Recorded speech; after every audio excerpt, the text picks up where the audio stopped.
institution de régulation, de stabilité et de continuité de la République. C'est le thème d'une conférence de presse tenue dans l'après-midi de ce mercredi 12 août 2026 à Zalaï Hôtel de Cotonou par Dr Bertin Korovi. Une conférence qui a pour objectif d'éclairer l'opinion publique sur un sujet qui suscite beaucoup de commentaires au Bénin et hors de nos frontières. La mise en place du Sénat, son rôle dans l'architecture institutionnelle au Bénin et particulièrement l'élection de son Excellence Patrice Athanas Guillaume Talon à sa présidence. Le Sénat béninois n'a pas été créé pour être une deuxième Assemblée nationale. Il n'a pas été créé pour reproduire mécaniquement les mêmes rapports de force politique. Il répond à une autre logique. Il doit apporter à la République du recul, de l'expérience, de la régulation, de la stabilité et de la continuité. 2. Le président du Sénat n'est pas le président de la République. L'élection de Patrice Talon à la présidence du Sénat ne signifie absolument pas que le Bénin possède deux chefs de l'État.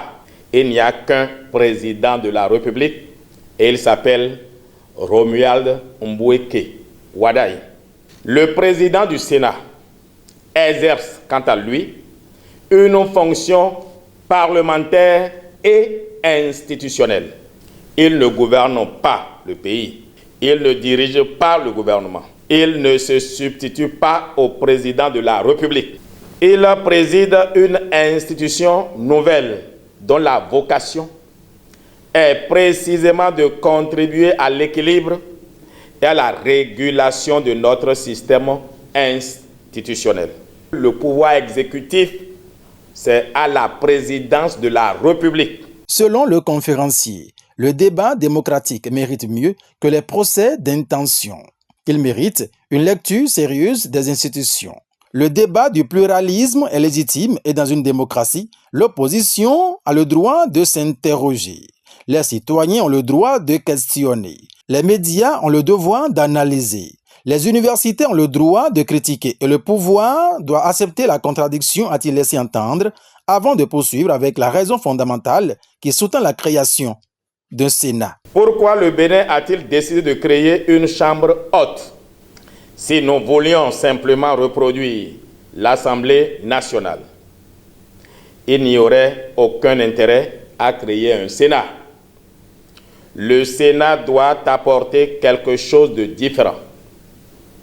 Il doit permettre à la République de bénéficier davantage de l'expérience de l'État, du recul institutionnel et de la continuité de l'action publique.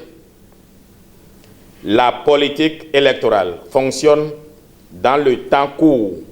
Les élections produisent des majorités. Les majorités gouvernent. Les oppositions contestent. C'est normal, c'est la démocratie. Le Sénat n'est pas un duplicata de l'Assemblée nationale. L'Assemblée nationale représente la dynamique politique issue du processus électoral. Le Sénat doit apporter une autre dimension, l'expérience, le recul, la continuité, la médiation, la régulation, la mémoire institutionnelle. Voilà pourquoi sa composition et ses missions peuvent être différentes. Abordant l'aspect du règlement intérieur du Sénat, Dr Bertin Korovi, face aux professionnels des médias, explique. Le règlement intérieur place le président du Sénat au centre du fonctionnement quotidien de l'institution, mais dans un système où son pouvoir s'exerce avec le bureau et pour les décisions importantes avec la plénière.